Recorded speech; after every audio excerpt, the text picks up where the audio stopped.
I'm Josh Cooperman, and this is Convo by Design. Today on the show, you are going to hear my conversation with interior designer Staci Munic of Staci Munic Interiors. Hers is a firm based in Chicago and Palm Springs, an interesting combination for base cities. We talk about that, in addition to her experience in the service industry, leading all the way up to that of a restaurateur.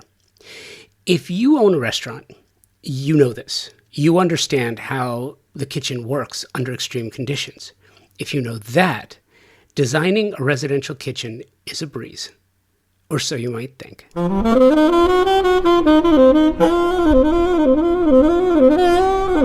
A restaurant kitchen is nothing like its residential counterpart. But a residential kitchen, designed properly, can have all the functionality of a restaurant kitchen. Staci's experience as a restaurateur gives her an edge, and you can see it in her work. Because her company, SMI, Staci Munic Interiors, works a great deal in Palm Springs, you might also think that Staci loves modern and mid-century modern architecture. And you'd be right.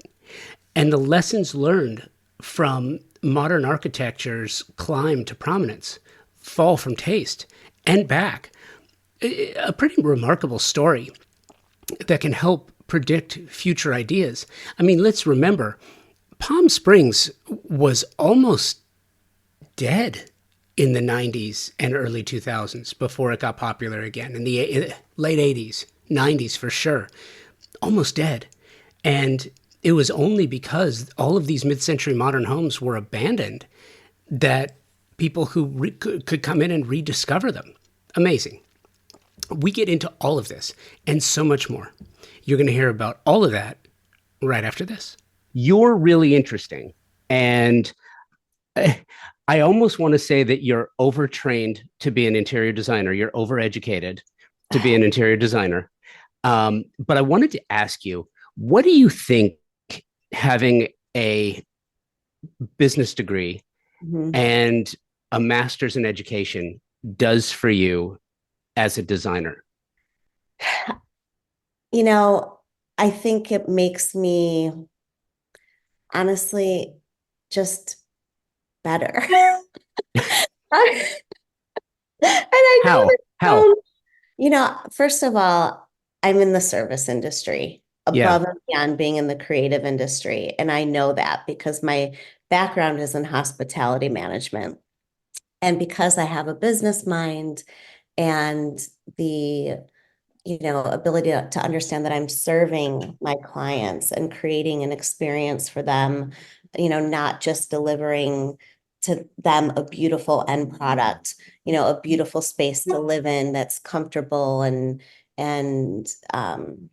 exceeds all their expectations. When I go into it, I think about my training as a restaurant manager and a restaurant um, child of a restaurateur and owning a wholesale bakery and then meld in that education part of it. And I have the ability to teach my clients and teach my vendors and break down the process in a way that is also educating me. I'm a lifelong learner too. So I'm never afraid to say, you know what, I don't know that how to do that, but I'm going to find out how to do that. So it is a really kind of non-linear path that got me to this career. And I feel like it chose me rather than me choosing it. And I love it. And So wait a minute. So I want to drill down a little bit. So you were a restaurant manager. yeah. Okay. So hard work and long hours and grueling conditions are you're no stranger to that. No. And my dad was a restaurateur. I grew up in the business, so I saw it. He was a Holocaust escapee, hardworking guy, worked his way up from a cook, basically, and became a really successful restaurant owner in Chicago. And he worked 6 days a week, 10, 12 hours a day. Sunday was our family day. We were not allowed to go anywhere. We could invite friends to come with us, and we loved that. We couldn't wait for Sundays. And then my parents would invite people over on Sunday afternoons for barbecues. And, we, home was very, very sacred to us and family time was sacred, but I am no stranger to hard work. And my mom had her own business too for many years. She designed women's clothing and manufactured them with my Aunt Viv. They started in the basement of our house, so long hours, hard work, demanding clients, Yeah. I got that. Yeah. Some might say that's just like the design industry.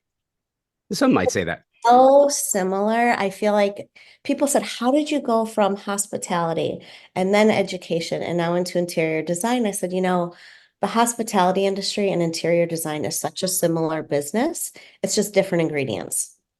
If you think about how many people touch everything that goes into a plate of food in a restaurant, or when I had my wholesale bakery and we were baking muffins and cookies and brownies and scones, until my clients got that box of muffins, between the people who grew the produce to the people who produced it and packaged it and distributed it, and how many people touch it before it gets to that end user, it's very similar, very, very similar. I'm producing, it's Yeah. production, it's Yeah. creative and production. Yeah. That being said, do you have you worked on any restaurant projects? Just for my family, but I'd love to do more hospitality. I see that is my trajectory and my path. So I'm trying to, what's that word? Manifest? Yeah. Uh, Yeah. specifically though, would you say going towards restaurant? Would you say going towards hotel? Would you? I mean, because both are, both in hospitality. There's a lot to hospitality that I think, it's really interesting because I want to say, and it's the influence, right? Mhm. It's the influence of things that change things, especially in our industry. I want to say that what really changed the modern hotel aesthetic and feel and style and purpose and functionality was something related to the pandemic, because you had this long window of time where people couldn't travel and then they're living at home. And I think hoteliers and restaurateurs and those in the industry kind of looked at it and said, wait a minute, people want this comfort of home when they travel elsewhere, and we haven't really provided that. And I think many saw that as an opportunity. Mhm. I'm just, I'm interested uh, why that took something so dramatic to actually happen. And vice versa, by the way. And I'm curious if you see this too. So, if you grew up in restaurants, you know that the modern American residential kitchen is not is not a is not a functional space for the most part. It was built on a triangle, which is a faulty idea. It's a faulty premise. And then now we've been sort of like going to zones, right? And for the last probably 5 to 8 years, it's been about putting a secondary kitchen somewhere in a home, and even putting a secondary kitchen within a master kitchen. Mhm. So that was is a really long-winded question to get around to the point of like, what do, how was how do you feel about that? Why did it take so long for hospitality to come to the residential side? And do you find yourself with your history in the restaurant industry, is that how you shape style and design the kitchens you work on? Yes, I do. I end up doing a lot of kitchens and a lot of bathrooms. And I design my kitchens and my homes so my clients feel like they're on vacation, right? Like that they're living in a luxury resort, but it's all very, very functional for them. And with the intent of how can we make this space conducive for gathering? Um, the space I'm in now, I just renovated a 1970s Charles Dubois in Palm Springs, and the kitchen was all the way on the side of the house, like at the very, very, very end. And when I bought the home, I was just going to remove and replace what was there. I wasn't going to work with the GC. I was just going to project manage it.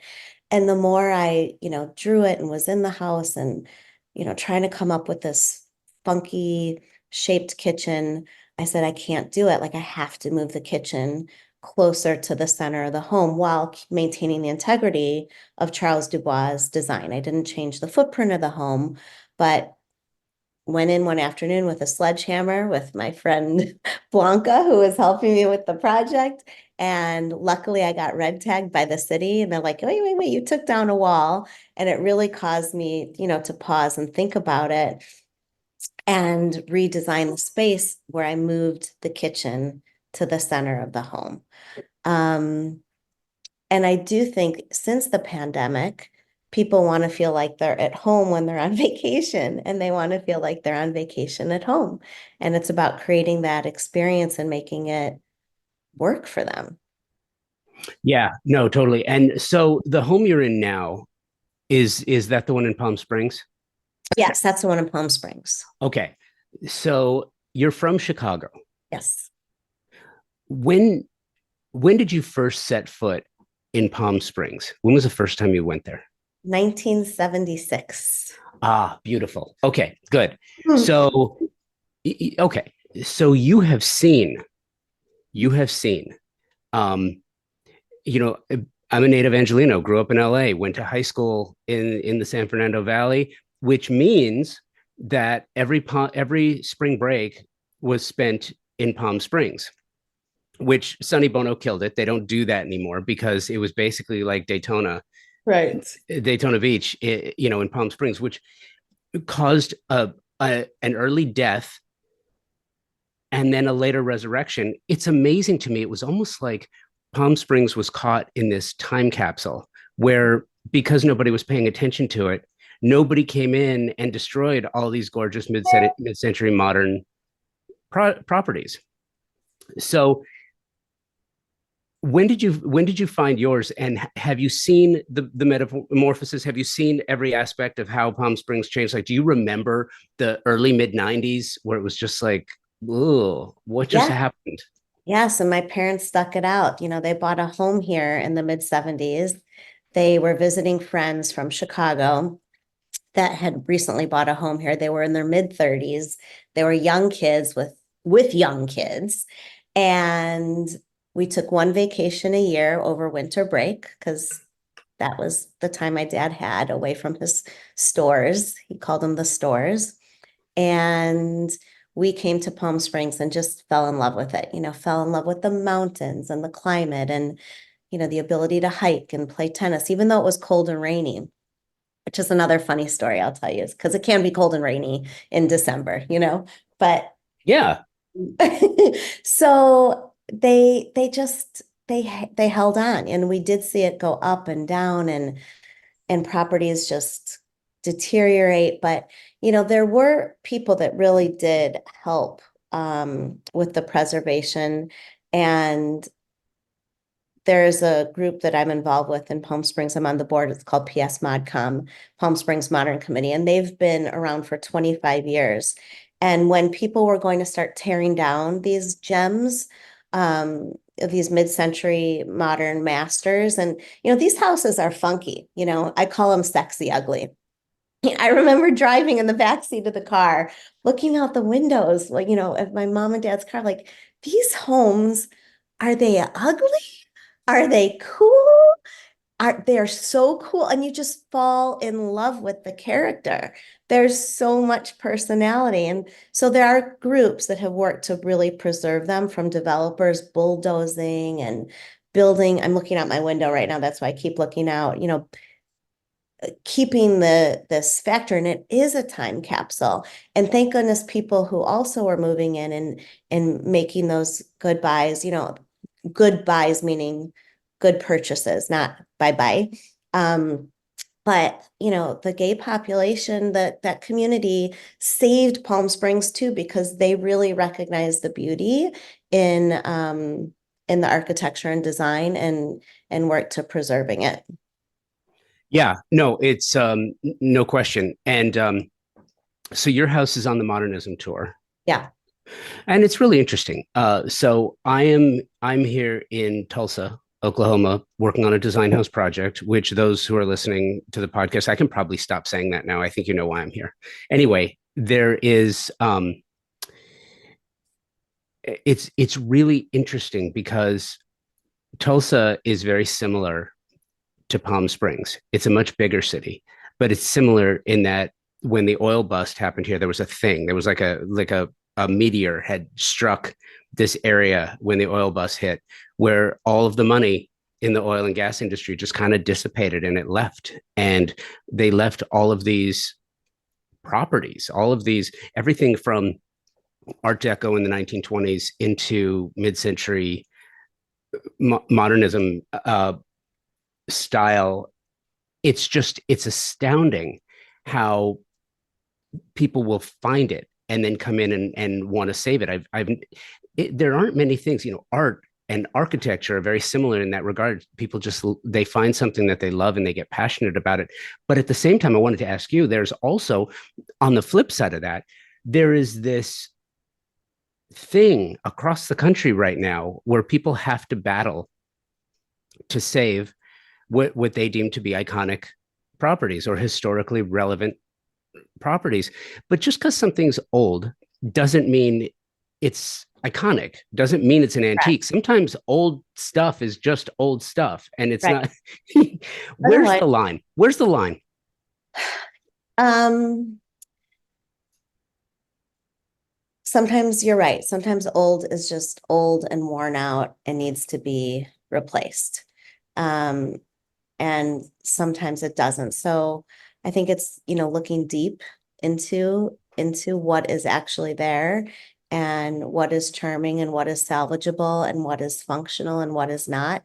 You know, this home that I'm in now is not a time capsule. It had gone through a couple different remodels and renovations, and the only material that's original to the home is the fireplace facade, which is a really pretty book matched marble.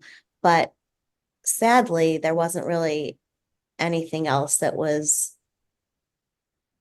keepable. But also, the truth is, a lot of these homes were built fast as vacation homes and were not necessarily built with the highest quality of finishes, though they were luxurious at the time and not terribly inexpensive at the time. Um, in this particular home, I don't know. Well, actually, I shouldn't say that. I went to my next door neighbor's house the other day, and he owns it with his brothers.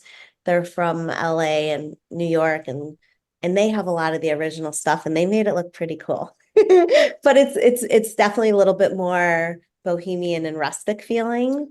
Um, so it's a You know, fun you know what's interesting is there is a neighborhood here called Lortondale until um, in Tulsa. Yeah, and for those who are listening, go check it out. I will put a link in the show notes so that you can go check this out. Here's what's really interesting about it. So this enclave of Lortondale is all mid-century modern homes. They are all the original mid-century modern homes that were built in the 1950s into the early 1960s. The two community pools that are in this neighborhood are still part of it. It's not gated, so you can drive through it. But what's really interesting about it is that as you go through, it's not like, look, there's linoleum and Mhm. there's terrazzo flooring and there's, which is really nice, but at the time it wasn't that it was so nice, it was just easy to make, it was Exactly. easy to produce.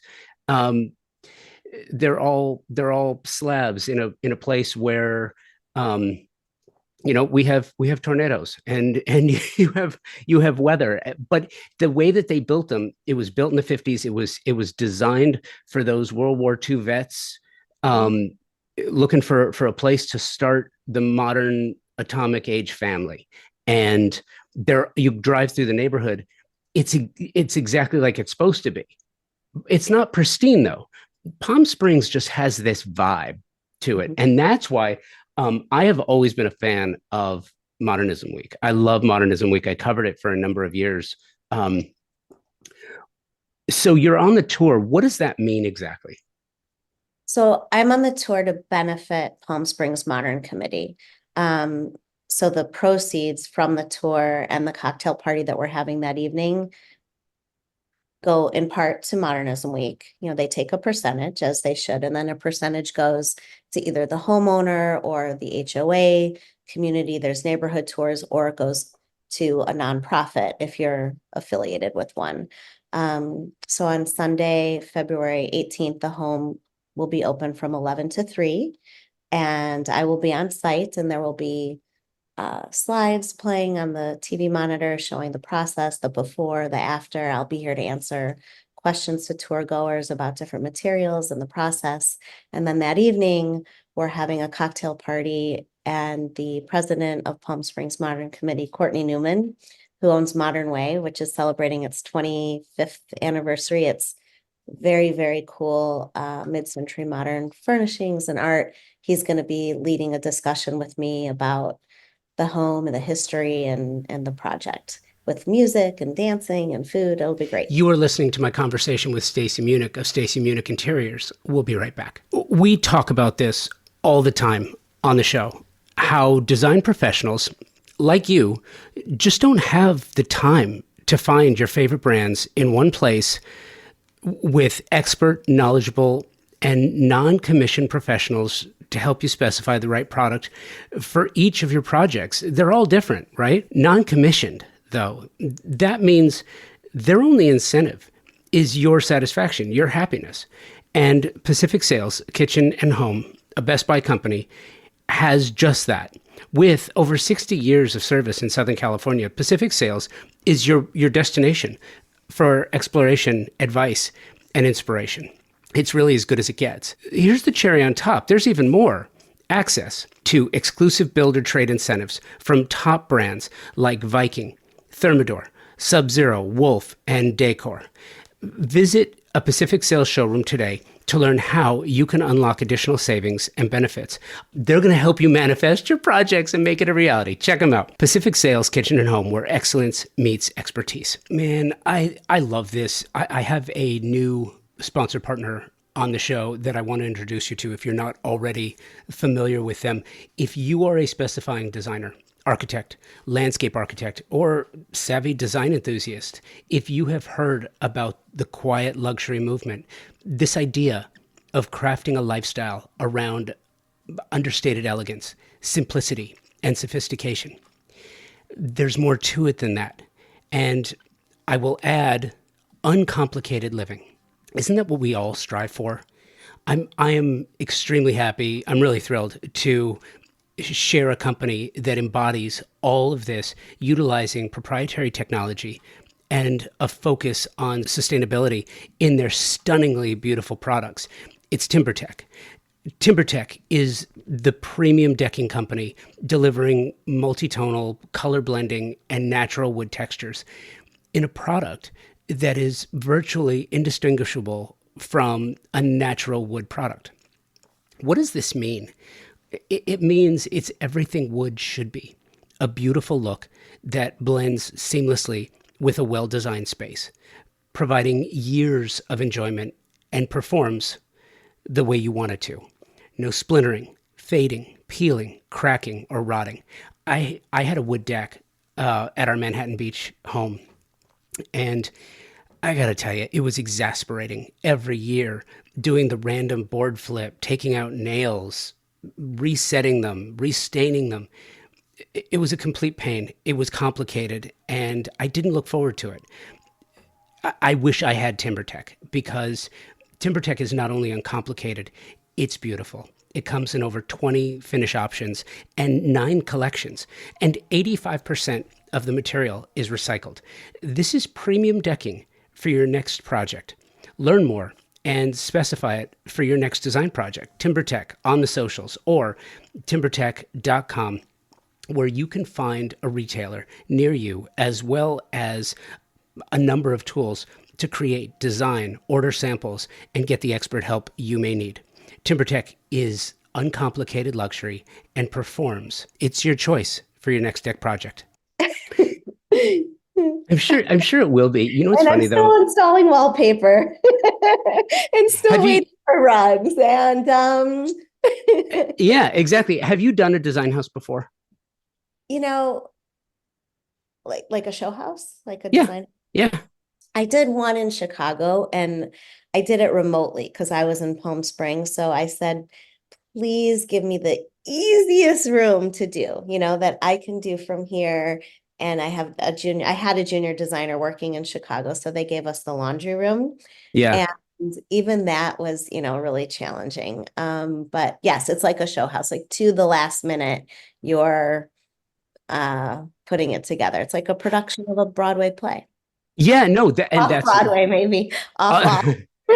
and that's kind of what you're doing. You're doing a design house, but it's your house. I don't know. How do you feel about people walking through your house? I love it. Do you? I don't mind it at all. I just, I'm a host. Okay. The more the merrier, impromptu gatherings.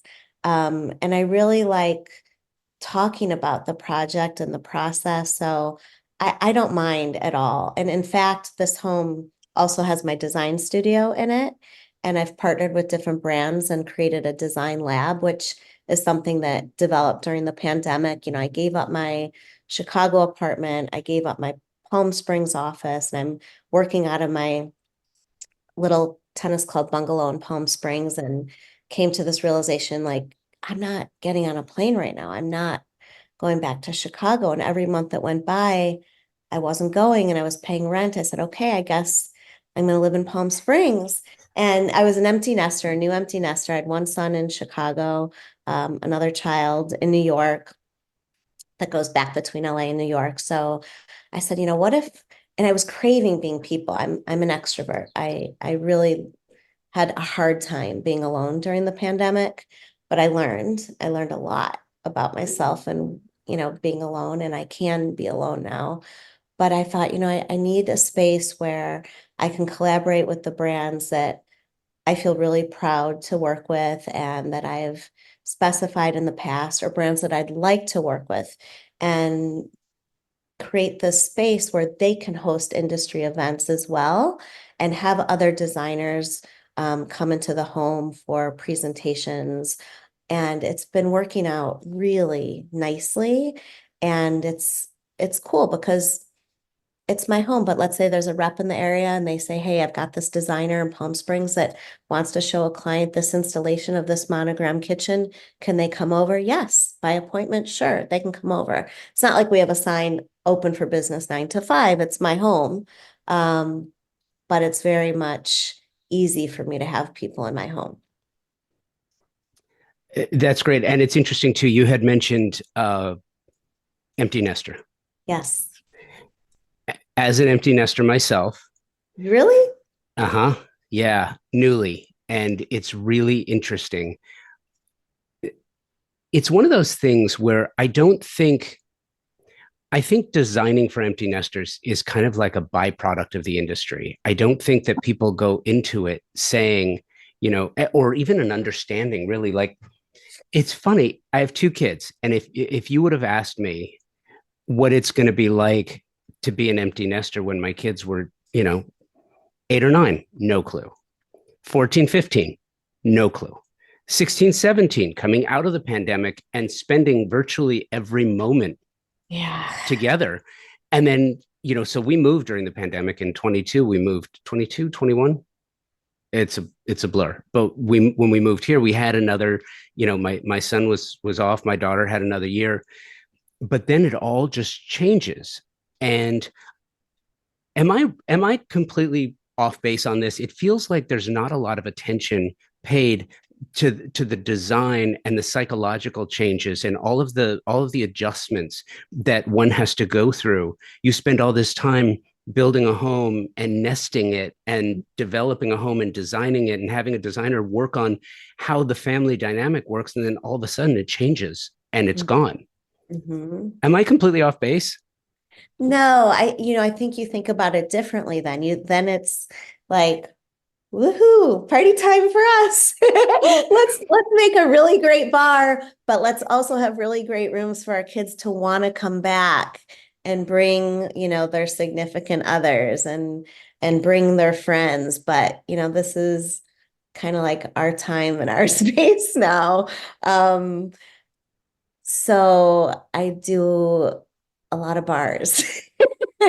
Yeah, you know what's funny, and it's interesting. Your background as a as a restaurateur and a restaurant manager, this idea, like I grew up in the San Fernando Valley, in Tarzana and Chatsworth, and in both homes that I lived in when I was growing up, we had a wet bar.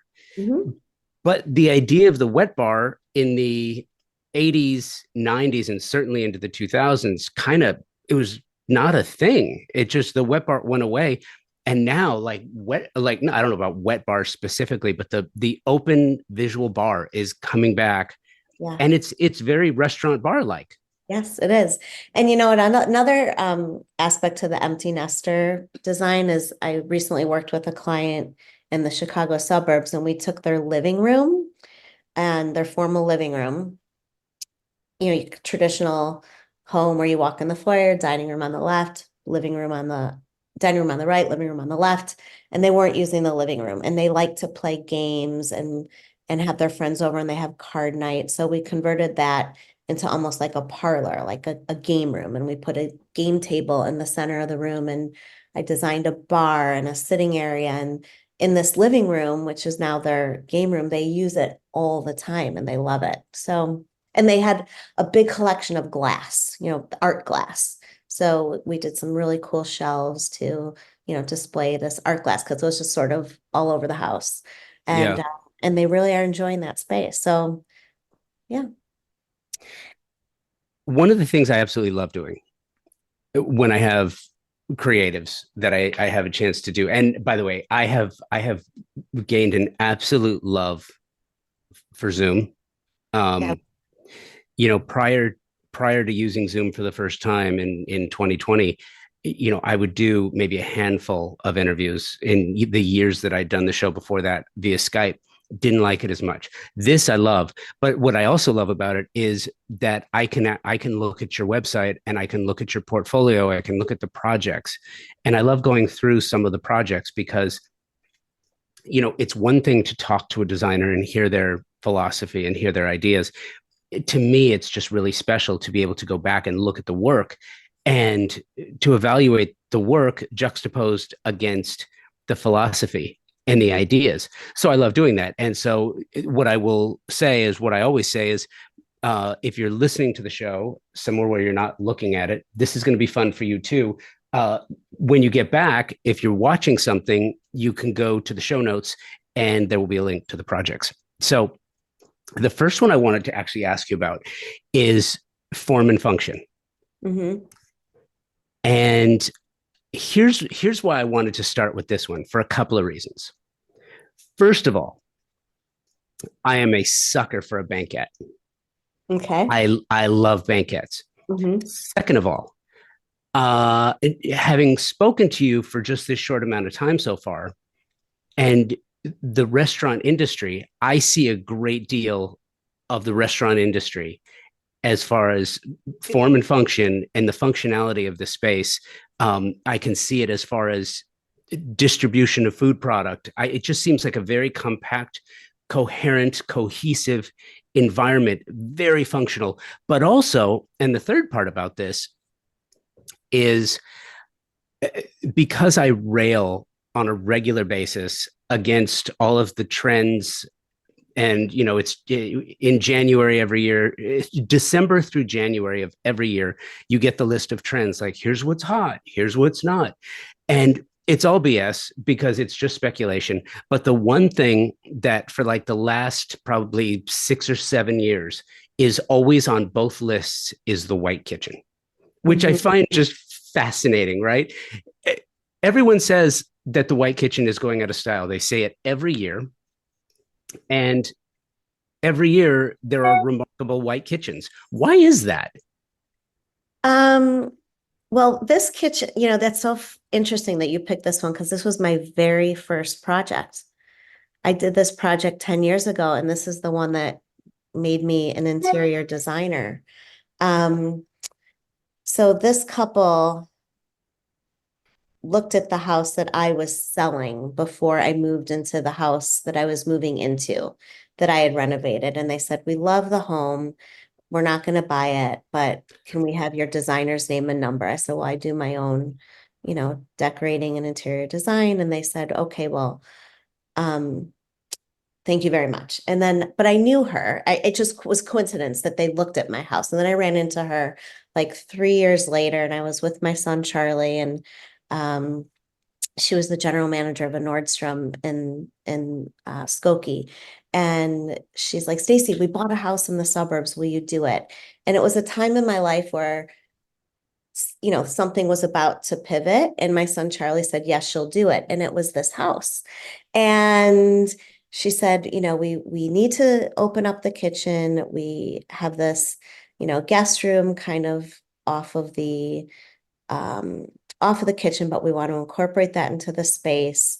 We need to take down a couple walls, but we don't want to do an addition. We have a budget that we're working within. So I worked with a contractor that I had worked with in the past on my own projects and brought him in and we designed the space and we painted those cabinets. So those are the original cabinets that we painted white and we changed the countertops and backsplash.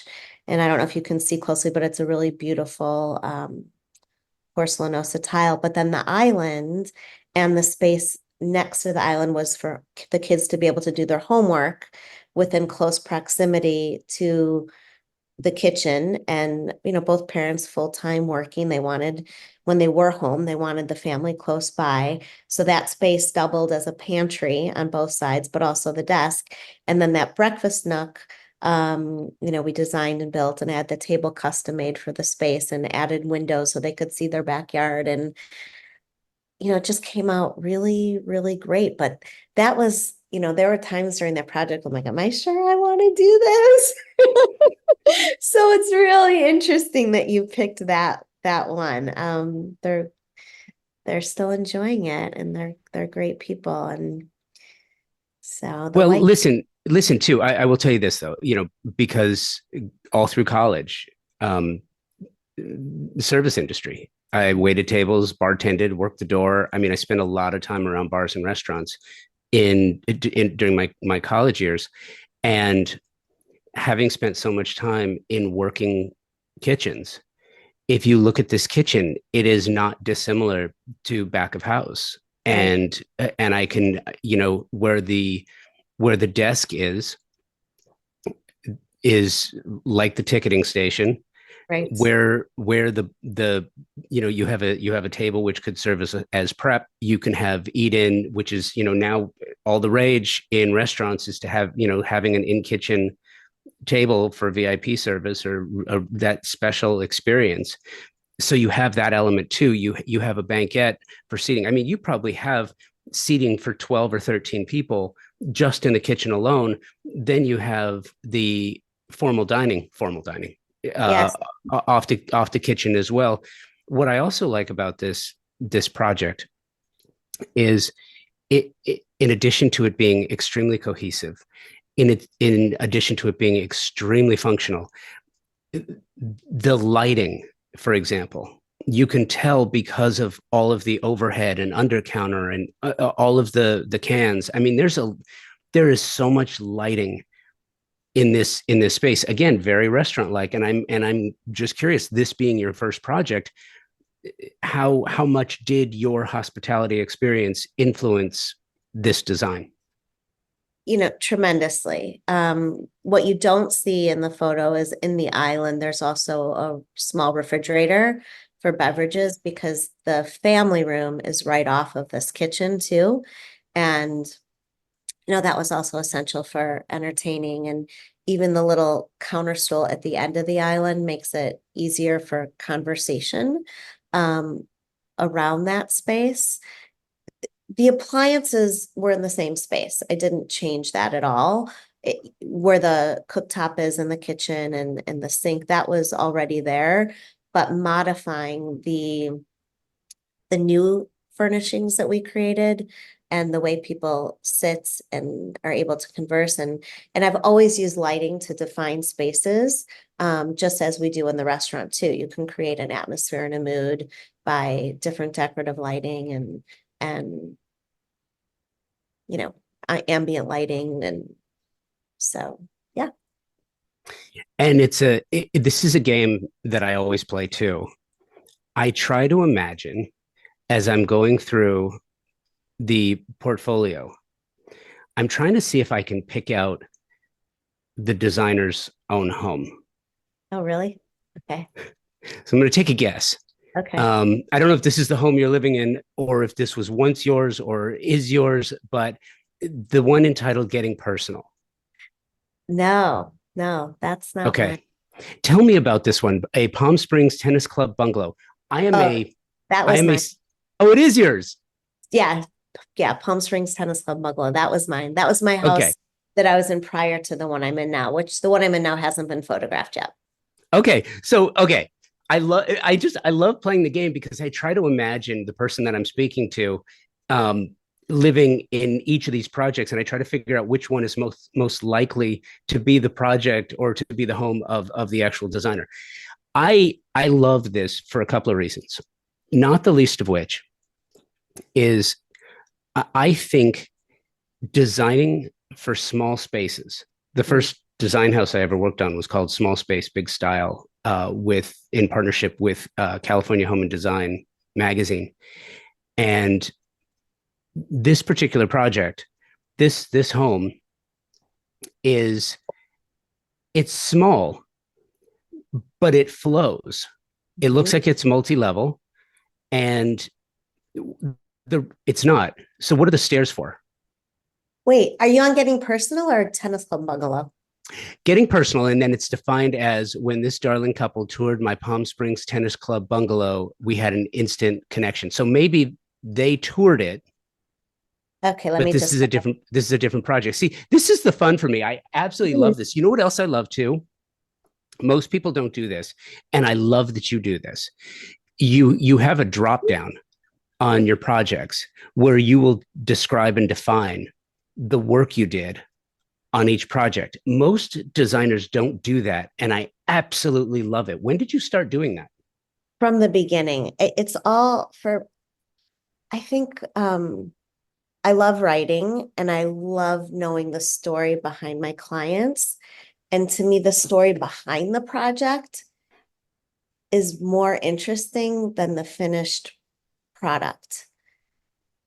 It is really a puzzle doing these projects when it's not something from ground up, brand new, and understanding how people live and what their values are, and um, what matters to them, and what's what objects do they want to bring into the space, and how they want to flow through not only their homes or their offices or whatever I'm designing for them, their businesses.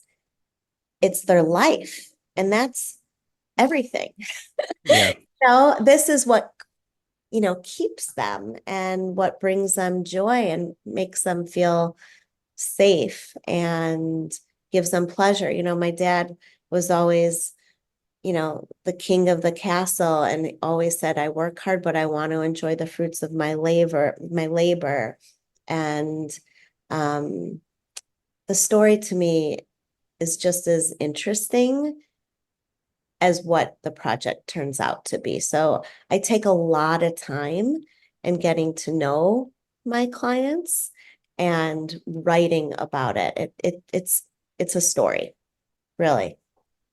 See, I love that for a number of reasons, not the least of which is I work very closely with the Set Decorators Society of America and Local 44 and the Hollywood Set Decorators. And what I what I love so much about what they do is that they're telling stories based on what was written on a script. So they're not designing for an actual client, but they take the stories, they write the stories between the lines of dialogue, and they take a script and then they make the space that that particular character lives works in a real space. And you can't have a story without or you can't have an environment without a story.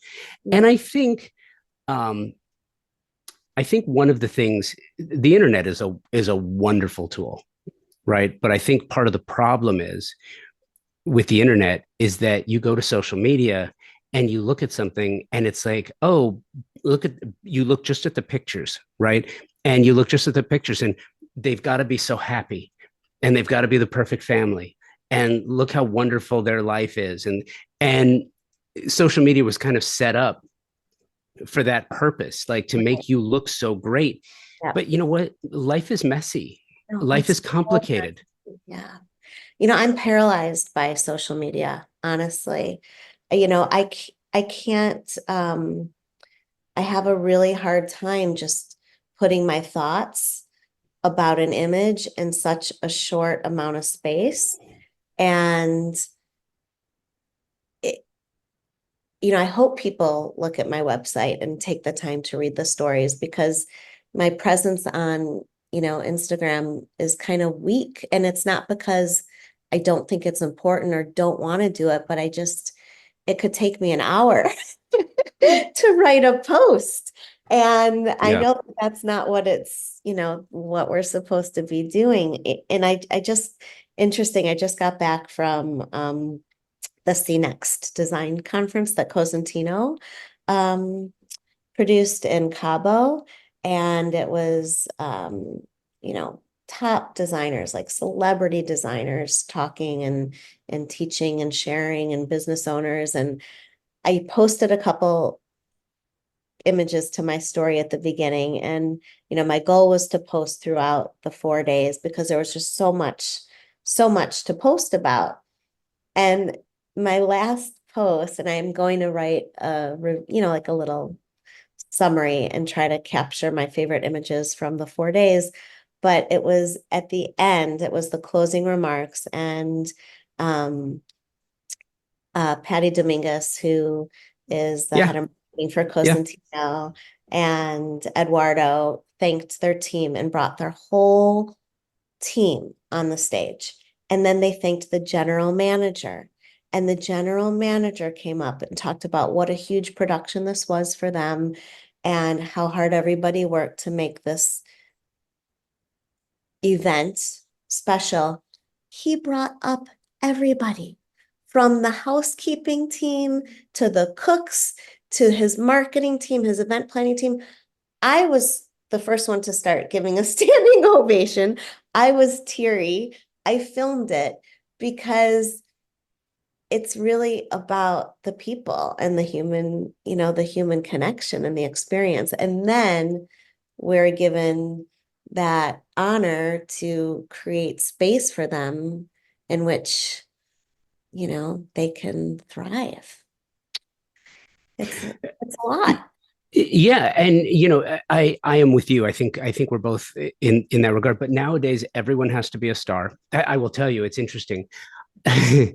You know how the longer you do something, the more jaded you become inevitably. You know what I mean? You just kind of have to because it's like being in the Matrix. You know, you get there, your eyes are wide open, and you're just trying to figure it all out. New designers, I love talking to new designers. I really do. They're optimistic and they're hopeful and they're excited and they're not jaded yet. And they haven't had the clients who just come in and say, "Hey, why don't you just give me your discount and I'll pay you a small retainer." They haven't had that yet. And then as the longer you're in the business, you kind of see some things that you wish weren't the way that they are, but that's the business side of it. Um, and I think that what social media has done for the design industry hasn't necessarily been great because I think it's taken a lot of the artistry out of what designers do, which is what I love about it. And AI is kind of this next iteration of Mm. that, and it's going to be really interesting. Is that something? I mean, look, you have a business degree, you have a master's in education. Do you think about that, and how does that affect the manner in which you look at the future of your role in the business? You know, it's funny because right before I went on the trip, I was talking with my team and I said, I really think we need, you know, some more realistic images. And we were talking about AI and, just to help us sell the projects. And we've done some really great renderings in the past that have helped sell the projects and bring the vision to life for our clients, because some clients don't can't see it when it's just a black and white elevation. Um, and then when I got to the conference, a couple of the celebrity designers were just saying, you know what, they won't do it. They won't do 3D renderings because it leaves too much room for not delivering the expectations of the clients. They're never going to be met because that artificially created image is not going to translate exactly like the finished project. And you have to leave some room for discovery and some room for creativity and some room for mystery. And it's it's going to only disappoint the client in the end. And sometimes with all the measuring that we do, you get into a space, and once I'm in it and I move things around just a little bit, I zhuzh it and they're like, this doesn't fit, but it really does fit. AI can strip that element away and make it very unsatisfying, I think, for the client in the end as well. Does it have a place? Yes. And back to that Instagram and the celebrity designers, and young emerging designers.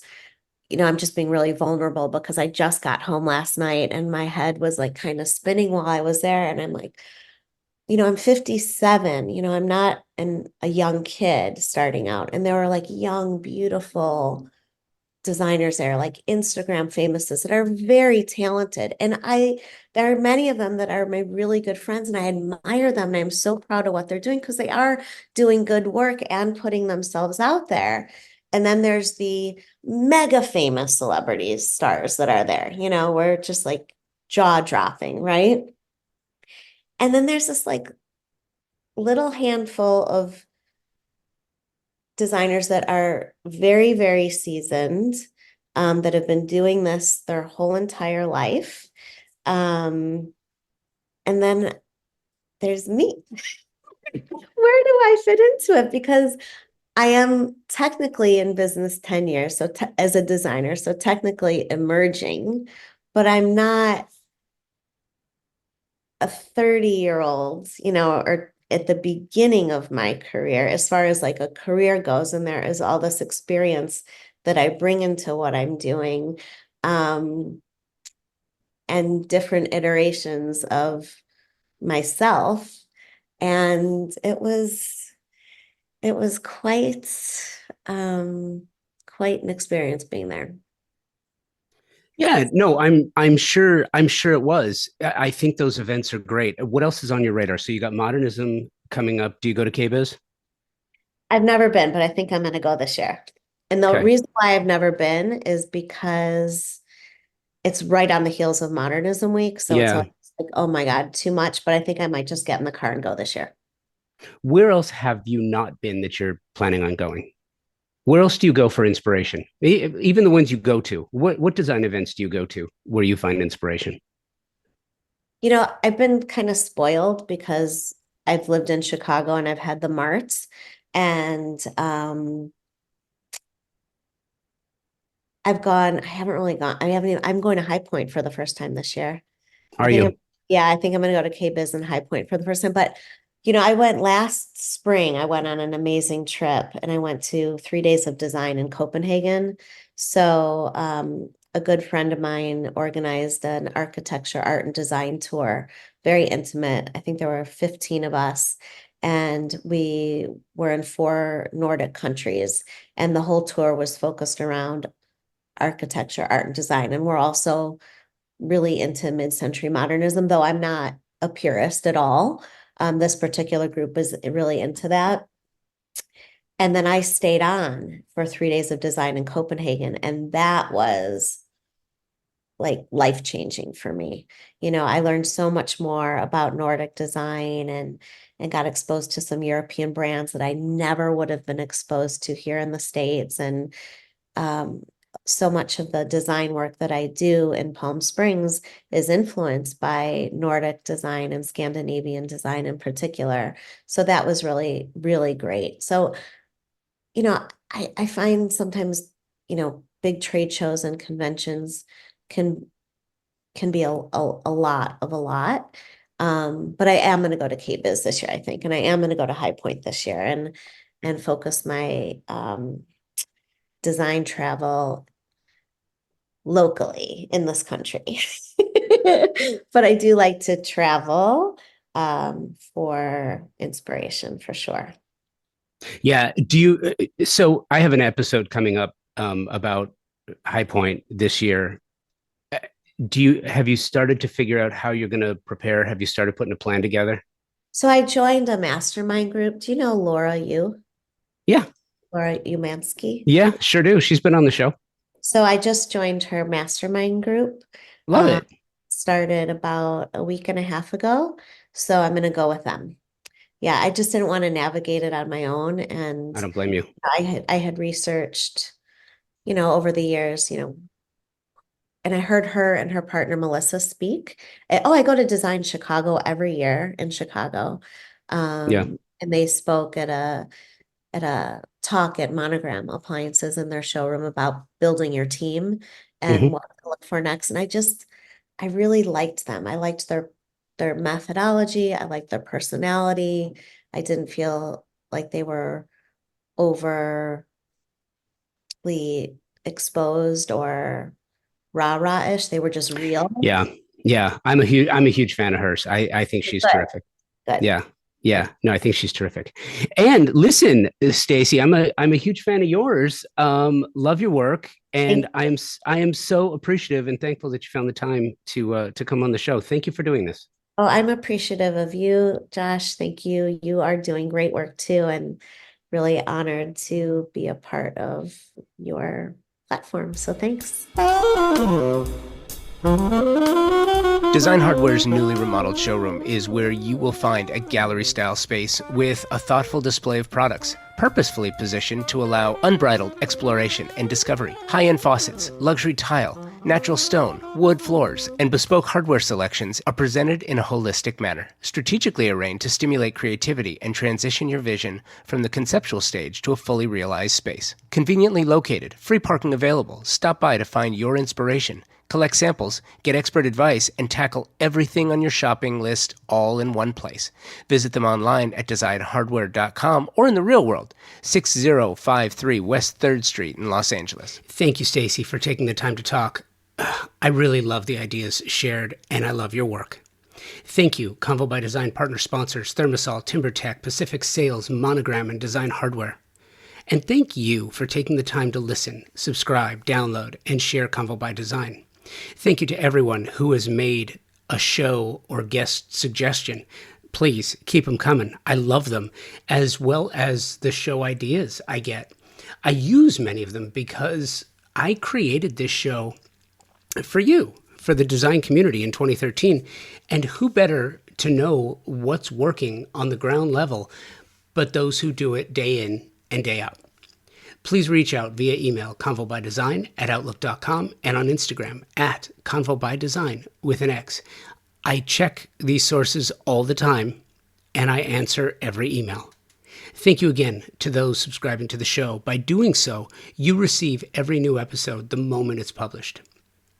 You also receive the Design Messengers episodes on select Mondays that touch on new developments taking place in the industry. Drinking About Design on the occasional Friday, where I get together with some amazing creatives over drinks. And the Convo by Design Icon Registry, episodes on the last Thursday of each month, where we enshrine exceptional creatives in our Hall of Fame. Until we meet again, thanks again for listening. Be well, and take today first.